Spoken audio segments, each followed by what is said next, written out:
കുട്ടികൾ അവരുടെ അടുക്കൽ എത്തും മുൻപേ അവർ പ്രസവിച്ചു കഴിയും എന്ന് പറഞ്ഞു. അതുകൊണ്ട് ദൈവം സൂതികർമ്മിണികൾക്ക് നന്മ ചെയ്തു, ജനം വർദ്ധിച്ച് ഏറ്റവും ബലപ്പെട്ടു. സൂതികർമ്മിണികൾ ദൈവത്തെ ഭയപ്പെടുകൊണ്ട് അവൻ അവർക്ക് കുടുംബ വർധനവ് നൽകി. ദൈവത്തിന് സ്തോത്രം. ഈ ഒരു ഭാഗം ഞാൻ തിരഞ്ഞെടുക്കാൻ കാരണം 2026 ആദ്യം മുതലേ നമ്മൾ കേൾക്കുന്നതാണ് വർധനവ് എന്നുള്ള കാര്യം. പാസ്റ്റർ സാബു നമുക്ക് ചർച്ചിന്റെ തീമായി തന്നിരിക്കുന്നത് തന്നെ വർധനവ് എന്നുള്ള വിഷയമാണ്.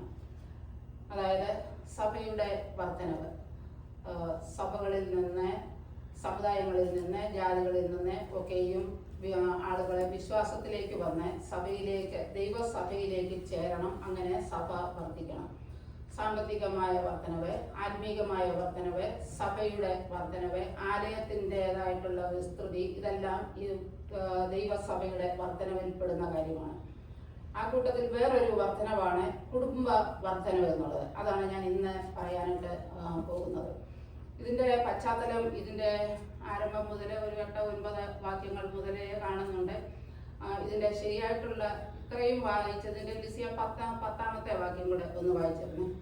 അവർ പെരുകിയിട്ട് ഒരു യുദ്ധം ഉണ്ടാകുന്ന പക്ഷം നമ്മുടെ ശത്രുക്കളോട് ചേർന്ന് നമ്മോട് പൊരുതി ഈ രാജ്യം വിട്ടുപോയി കളയുവാൻ സംഗതി വരാതിരിക്കേണ്ടതിന് നാം അവരോട് ബുദ്ധിയായി പെരുമാറുക.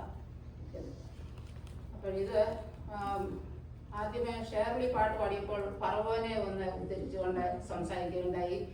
പേവ പറഞ്ഞപ്പോൾ ഈ വർധനവിനെ പറ്റി പറയുകയുണ്ടായി. അപ്പോൾ ഇത് എനിക്ക് അപ്പോൾ അന്നേരമല്ല ഞാൻ ഉദ്ദേശിച്ചു. അതുപോലെ ഈ വാക്ക് ഞാൻ ഈ ഒരു വാചകം തിരഞ്ഞെടുത്ത ആ സൺഡേയിൽ പാസ്റ്റർ സാബു ഇതിനോട് തൊട്ട വാക്യങ്ങളാണ് അന്ന് നമ്മുടെ ചർച്ചിൽ പ്രസംഗിച്ചത്. അപ്പോൾ എനിക്ക് മനസ്സിലായി ഇത് ഞാൻ ഈ പറയുന്നത് അബദ്ധവശാൽ അല്ല എന്നാണ് എൻ്റെ ബുദ്ധിയിൽ നിന്നും ഞാൻ മനസ്സിലാക്കിയത്. അപ്പോൾ ഇത് ഈ വായിച്ചതിൻ്റെ ഉള്ളടക്കം എന്ന് പറയുന്നത് ഫറവോൻ രാജാവ്, അതായത് മിസ്രൈമിലെ രാജാവ് ഇസ്രായേൽ മക്കളോട്, അതായത് അതാണ് സൂതികർമ്മിണികൾ എന്ന് പറയുന്നത് നേഴ്സുമാർ എന്നുള്ള ഉദ്ദേശമാണ്. ഇവിടെ ഇരിക്കുന്നത് ഞാൻ നോക്കിയിട്ട് ഒരു 95% നേഴ്സുമാരാണ്. അപ്പം നാട്ടിലൊരു നേഴ്സിംഗ് കഴിഞ്ഞാൽ 3 വർഷത്തെ നേഴ്സിങ്ങിന്, ജനറൽ നേഴ്സിങ്ങിന് പോയാൽ 2.5 വർഷം നേഴ്സിങ്ങും 6 മാസത്തെ മിഡ്വൈഫറിയുമാണ്. അപ്പോൾ ഈ മിഡ്വൈഫറി കൂടെ പഠിച്ച എല്ലാ വ്യക്തികൾക്കും ഒരു ഡെലിവറി കേസ് വന്നാൽ അത് അറ്റൻഡ് ചെയ്യാനായിട്ട് അറിയാം. അപ്പോൾ ഈ പൂവ എന്നും ഷിപ്ര എന്നും പേരുള്ളതായ ഈ നേഴ്സുമാരോട് ഫറവോൻ രാജാവ് പറയുകയാണ്, നിങ്ങൾ ഇസ്രായേലിലെ അതായത് എബ്രായ സ്ത്രീകൾ പ്രസവിക്കുവാനായിട്ട് അവർ കിടക്കുമ്പോൾ അവർക്ക് ആ വേദന കൂടിയിരിക്കുമ്പോൾ നിങ്ങൾ ചെന്ന് ആ കുഞ്ഞ് ഉണ്ടായാൽ ഉടനെ തന്നെ, ആൺകുഞ്ഞാണെങ്കിൽ അപ്പോഴേ അതിനെ കൊന്നു കളഞ്ഞേക്കണം. അതിൻ്റെ കാര്യമാണ് 10-ാമത്തെ വാക്യത്തിൽ ഇപ്പോൾ ലിസി വായിച്ചത്. അവർക്ക് ഇസ്രായേൽ മക്കൾക്ക് വളരെ ജനപ്പെരുപ്പം ഉണ്ടായിരുന്നു, നല്ല ആരോഗ്യമുള്ളവരായിരുന്നു. ദേശം മുഴുവൻ അങ്ങനെ ആളുകളായി കഴിയുമ്പോൾ ഈ ഇസ്രായേൽ മക്കൾ മിസ്രൈമ്യരോട് യുദ്ധം ചെയ്ത് ആ നാട് വിട്ടുപോവുക എന്ന് കൽപ്പിച്ചാൽ അങ്ങനെ ഒരു വിട ഉണ്ടാകരുത്. അതിനുവേണ്ടി അവരാ ബുദ്ധിയോടെ പ്രവർത്തിക്കുന്നതാണ് ഈ ഇസ്രായേൽ മക്കളുടെ ആൺകുഞ്ഞുങ്ങളെ കൊന്നുകളയുക എന്നുള്ളത്. എന്നാൽ ഈ നേഴ്സുമാർ ഉടനെ പറഞ്ഞത് ഈ എബ്രായ സ്ത്രീകൾ വളരെ തിറമുള്ളവരെന്ന് പറഞ്ഞാൽ നല്ല ധൈര്യമുള്ളവരാണ്.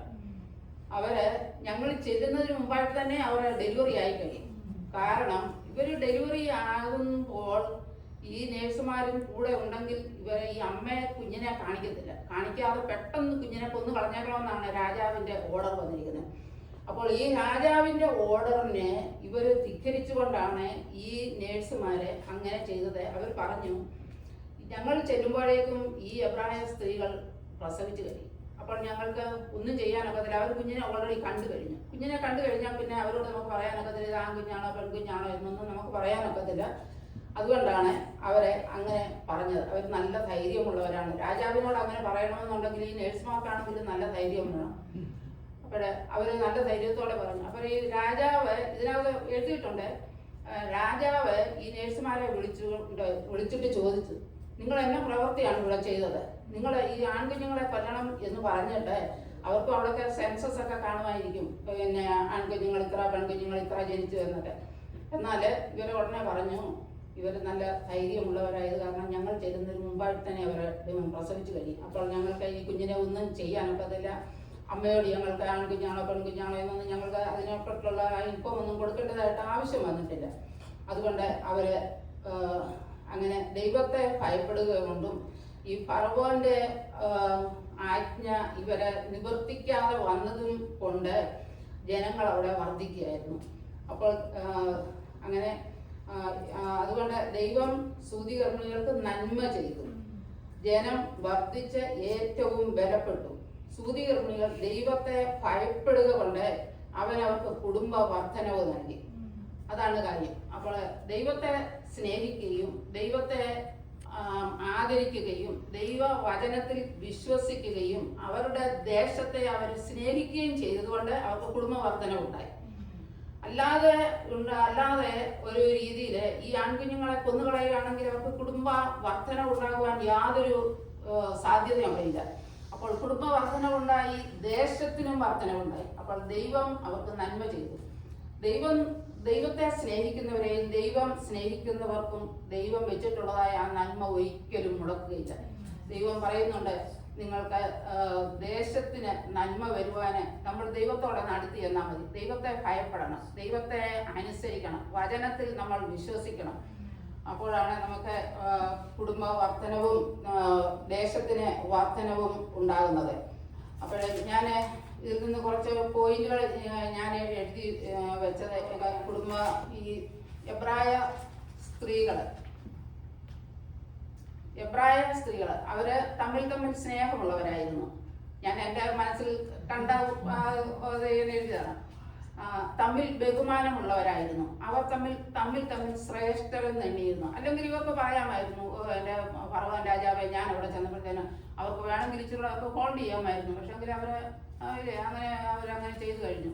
അപ്പോഴവരെ തമ്മിൽ ശ്രേഷ്ഠരെന്ന് അവരെണ്ണുന്നവരായിരുന്നു. ദൈവത്തെ സ്നേഹിക്കുന്നവരായിരുന്നു. നല്ല ധൈര്യമുള്ളവരായിരുന്നു. നല്ല സാക്ഷ്യം പറയുന്നവരായിരുന്നു. അല്ലെ, അവർക്ക് ദോഷമായിട്ട്, മറ്റുള്ളവർക്ക് ദോഷമായിട്ടൊന്നും അവർ പറഞ്ഞില്ല. അവരപ്പോഴും പറഞ്ഞത് എബ്രായ സ്ത്രീകൾ നല്ല ധൈര്യമുള്ളവരായിരുന്നു.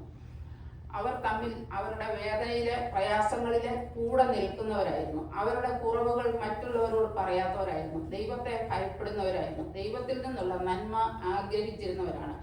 കുടുംബത്തിൽ വർധനവ് ആഗ്രഹിച്ചിരുന്നു. ദേശത്തിലെ നന്മയും വർധനവും ആഗ്രഹിച്ച് അവർ ഇടപെടുന്നവരായിരുന്നു. അതാണ് എനിക്ക് ഈ ഒരു കാര്യത്തിൽ നിന്ന് പറയുവാനായിട്ടുള്ളത്. അതുപോലെ തന്നെ ഒരു വിഷയം കൂടെ മറ്റൊരു വിഷയം പറയാനുള്ളത്, യോഹന്നാന്റെ സുവിശേഷം 8-ാം അധ്യായത്തിന്റെ 9-10 വാക്യങ്ങളിൽ വ്യഭിചാരിണിയായ സ്ത്രീയെ പറ്റി പറയുന്നുണ്ട്. യേശുക്രിസ്തു ഒലിവുമലയിലെ അതികാലത്തെ എഴുന്നേറ്റ് ചെന്ന് ജനങ്ങളോട് ഉപദേശിച്ചുകൊണ്ടിരിക്കുകയായിരുന്നു. ആ സമയത്താണ് പരീശന്മാരും ശാസ്ത്രിമാരും ഈ ഒരു സ്ത്രീയെ വ്യഭിചാരിണി എന്ന് പിടിച്ചുകൊണ്ട് ഈ ജനങ്ങളുടെ നടുവിൽ കൊണ്ടു നിർത്തി. അപ്പോഴാ സ്ത്രീയുടെ മനോവികാരം നമുക്കൊന്ന് ചിന്തിക്കാനേ ഉള്ളൂ. കാരണം ഈ സ്ത്രീ വ്യഭിചാരിണിയാണെന്നുള്ളതറിയാം, ഈ പരീശന്മാർക്കറിയാം, ശാസ്ത്രിമാർക്കറിയാം, ഇവർക്ക് എല്ലാവർക്കും അറിയാം. ഇവരെന്നാലും അവരെ പിടിച്ചുകൊണ്ട് അത്രയും ജനങ്ങളുടെ മധ്യത്തിലെ യേശുവിൻ്റെ നടുക്ക് അവിടെ കൊണ്ട് നിർത്തിയിരിക്കുകയാണ്. അപ്പം യേശു എന്നോ പറയും എന്നൊക്കെ ഉള്ള ചിന്ത. അപ്പം ഞാൻ എൻ്റെ മനസ്സിലെ എൻ്റെ തന്നെ ഒരു കാര്യം ഇങ്ങനെ ഓർക്കുകയാണ്. ഞാൻ ഇവിടെ വീട്ടിലേക്ക് നേഴ്സിംഗ് ഞാൻ 30 വർഷം അവിടെ ജോലി ചെയ്തു. ഒടുവിലത്തെ ഒരു 5-8 വർഷം ഞാൻ യൂണിയൻ ഡെലിഗേറ്റ് ഉണ്ടായിരുന്നു. ഇരവണേനെ യൂണിയൻ ഡെലിഗേറ്റ് ആയിരുന്നു. അപ്പോൾ പകലും ഞാൻ 7 to 3 ഷിഫ്റ്റായിരുന്നു. അപ്പോൾ മറ്റൊരു 7 to 3 ഷിഫ്റ്റിൽ എന്തെങ്കിലും ഒരു പ്രശ്നം ഉണ്ടായാൽ അത് പെട്ടെന്ന് എൻ്റെ അടുത്ത് വരും. ഡെലിഗേറ്റിനോടൊന്ന് പറയും. അപ്പോൾ അപ്പം അവർക്കൊരു അഡ്വക്കേറ്റായിട്ട് മറ്റുള്ളവരോട് പറയുന്നു. അപ്പോൾ മറ്റൊരു ഷിഫ്റ്റിൽ നിന്ന് എന്തെങ്കിലും ഒക്കെ ഉണ്ടെന്നുണ്ടെങ്കിൽ നമുക്കത് അറിയത്തില്ല. ഇത് എന്താ, അല്ലെങ്കിൽ നമ്മൾ ചെല്ലുന്നുണ്ടെയോ അല്ലെങ്കിൽ അതിന് മുമ്പായിട്ടോ എന്തെങ്കിലുമൊക്കെ ആരെങ്കിലും പറയാം, എന്തെങ്കിലും സൂപ്പർവൈസർ എല്ലാം നമ്മളെ വിളിച്ച് പറഞ്ഞെങ്കിലാണ് നമ്മൾ അറിയുന്നത്. ചിലപ്പോൾ അവരുടെ സൂപ്പർവൈസർ തന്നെ കവർ ചെയ്യാൻ നോക്കും. അപ്പോഴൊരാളെ കൊണ്ട് നമ്മളെ ഒടുവിൽ DNS ഓഫീസിലേക്ക് വിളിക്കുമ്പോൾ ഈ എന്താണ് ഇവരുടെ പേരിൽ ക്ലെയിം ചെയ്തിരിക്കുന്നത്, അവരും ഒടുവിൽ യൂണിയൻ്റെ ഓഫീസിൽ നിന്നും ആർബിട്രേറ്റേഴ്സും ഇവരെല്ലാം കൂടെ വരുമ്പോഴായിരിക്കും നമ്മളവിടെ പോയി ഇങ്ങനെ നിൽക്കുന്നത്. അപ്പം ഇവരെ എന്തെങ്കിലും കുറ്റം ഉള്ളവരെ അപ്പം എൻ്റെ കണ്ണിലോട്ടാണ് നോക്കുന്നത്. തോമസ് എന്തായിരിക്കും പറയാൻ പോകുന്നത്, തോമസ് എന്തായിരിക്കും പറയാൻ പോകുന്നത്, ഇല്ലേ? അങ്ങനെയല്ലേ നമുക്കെല്ലാം അനുഭവം ഉള്ളതില്ലേ? അപ്പം എനിക്കും അറിയാവുന്ന വിഷയം മാത്രമേ എനിക്ക് പറയാനൊക്കത്തുള്ളല്ലോ. ഞാനും ഇങ്ങനെ നോക്കും, ഇനി എന്താ ഞാൻ അറിഞ്ഞതിൽ കൂടുതൽ എന്തെങ്കിലും ഉണ്ടോ എന്നിങ്ങനെ നോക്കുമ്പോൾ ഇപ്പം അവരെ യൂണിയൻകാരെപ്പോഴും മാനേജ്മെൻറ്റിനെ സപ്പോർട്ട് ചെയ്തേ നിൽക്കത്തുള്ളൂ. അന്നേരം നമ്മളോട് ഇങ്ങനെ പറയും ഞങ്ങൾ അങ്ങനെ ചെയ്തേക്കാം ഇങ്ങനെ ചെയ്തേക്കാം എന്നൊക്കെ പറയുമെങ്കിലും അങ്ങനെ നിൽക്കത്തുള്ളൂ. അപ്പോൾ എന്ന് പറഞ്ഞതുപോലെ തന്നെ ഞാൻ കൂടുതലായിട്ട് അതിനെപ്പറ്റി പറയാനല്ല. അപ്പം ഞാൻ ഓരോരുത്തരുടെ മനോവികാരങ്ങളെ പറ്റി ഞാനിങ്ങനെ ഓർക്കുകയാണ്. ഈ സ്ത്രീയെ കൊണ്ടുവന്ന യേശുവിൻ്റെയും ഈ പ്രാർത്ഥന കേൾക്കാൻ അല്ലെങ്കിൽ ഈ ഉപദേശം കേൾക്കാനായിട്ട് വന്ന ആ ജനങ്ങളുടെയും നടുക്ക് കൊണ്ടു നിർത്തി. അപ്പോൾ ഈ പരീക്ഷന്മാരും ശാസ്ത്രിമാരും പറഞ്ഞത് ഇവരെ വ്യഭിചാരത്തിൻ്റെ കുറ്റം ചെയ്യുന്ന സ്ത്രീയാണ്. മോശെ ഞങ്ങളോട് പറഞ്ഞിരിക്കുന്നത് ഈ ന്യായ പ്രമാണത്തിൽ വ്യഭിചാരം ചെയ്യുന്നവരെ കല്ലെറിയണമെന്നാണ്. അപ്പോൾ ഇവരെല്ലാം കല്ലുമായിട്ടാണ് വന്നിരിക്കുന്നത്. ഈ കല്ലുമായിട്ട് വന്നു. യേശു ഇങ്ങനെ നിലത്ത് കള്ളവരിൽ വെച്ച് ഇങ്ങനെ നിലത്ത് ഇങ്ങനെ മണ്ണിനകത്ത് ഇങ്ങനെ എഴുതിക്കൊണ്ടിരിക്കുക. അപ്പോൾ യേശു ചോദിച്ചു, താങ്ക് യു.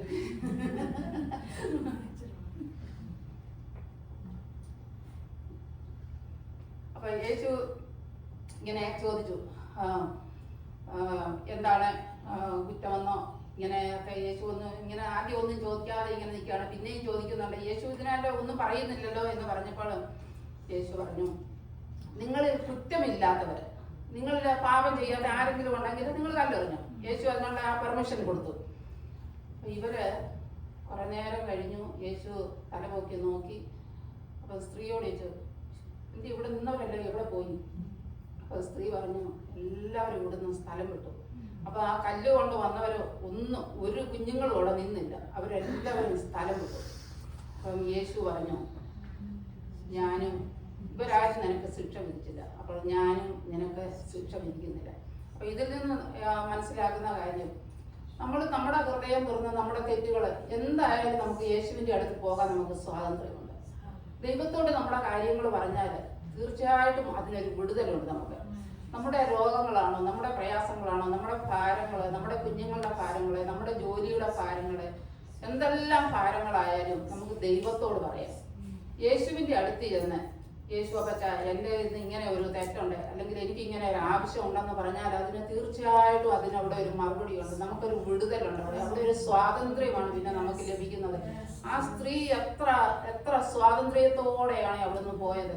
കല്ലെറിഞ്ഞോ കൊല്ലുമോ, ഇന്നത്തെ കൊണ്ട് എൻ്റെ ജീവിതം അവസാനിച്ചല്ലോ എന്നൊക്കെ ഓർത്ത് ഭാരപ്പെട്ട് നിന്നതായ ആ സ്ത്രീക്ക് എത്ര സ്വാതന്ത്ര്യത്തോടെ അവിടുന്ന് പോകാനായിട്ട് സാധിച്ചു എന്നാണ് ഞാൻ ഓർക്കുന്നത്. അപ്പോഴേ ഒടുവിൽ യേശു അവൾക്ക് ആ സ്വാതന്ത്ര്യം ആണ് അവിടെ കൊടുത്തത്. ഇനിയും പാപം ചെയ്യാതെ ജീവിക്കണം എന്നാണ് യേശു പറഞ്ഞത്. എന്നാൽ നാം മനസ്സിലാക്കേണ്ടത്, യേശുവിൻ്റെ അടുത്ത് ചെന്ന് നമുക്ക് വിടുതലുണ്ട്. ആരെയും ഭയപ്പെടേണ്ട കാര്യമില്ല. നമ്മൾ തമ്മിൽ എപ്പോഴും വിധിക്കുന്നവരാണ്. നമ്മൾ കാണുമ്പോൾ എന്തെങ്കിലും പറയും, അവളുടെ പോക്ക് കണ്ടോ, അല്ലെങ്കിൽ അവളുടെ വരവ് കണ്ടോ, എന്തോ വലിയൊരു ഭക്തിയാണെന്നൊക്കെ ഓർക്കുന്നത്. ഇങ്ങനെയൊക്കെ നമ്മളിങ്ങനെ പറഞ്ഞുകൊണ്ടിരിക്കുകയാണ്. എന്നാൽ ദൈവത്തിൻ്റെ അടുത്ത് ചെന്നാൽ നമുക്ക് രോഗങ്ങളുള്ളവരുണ്ട്, നമുക്ക് പ്രശ്നങ്ങളുള്ളവരുണ്ട്, പ്രയാസങ്ങൾ, എല്ലാവർക്കും എന്തെങ്കിലുമൊക്കെ പ്രശ്നങ്ങളുള്ളവരാണ്. നമ്മുടെ വീടുകളിലോ നമ്മുടെ തന്നെ രോഗങ്ങളോ, നമ്മുടെ ആവശ്യങ്ങളെ, നമ്മുടെ കുഞ്ഞുങ്ങളുടെ ആവശ്യങ്ങളെ, നമ്മുടെ ജോലിയുടെ ആവശ്യങ്ങളെ, നമ്മുടെ സമ്പത്തിൻ്റെ ആവശ്യങ്ങളെ, നമ്മുടെ വീടിൻ്റെ പ്രയാസങ്ങൾ, പ്രശ്നങ്ങൾ, എന്തെങ്കിലുമൊക്കെ നമുക്ക് കാണും എപ്പോഴും. അതുകൊണ്ട് നമ്മുടെ പ്രശ്നങ്ങളെല്ലാം ദൈവസന്നിധിയിൽ നമുക്ക് അറിയിക്കാം. ഒരു ദോഷവും നിനക്ക് ഭവിക്കുകയില്ല, ഒരു ബാധയും നിന്റെ കൂടാരത്തിന് അടുക്കയില്ല. ദൈവം നമ്മുടെ ഒരു നന്മയും മുടക്കുന്ന ദൈവമല്ല എന്നുള്ളത് നമുക്ക് നല്ലതുപോലെ അറിയാമല്ലോ.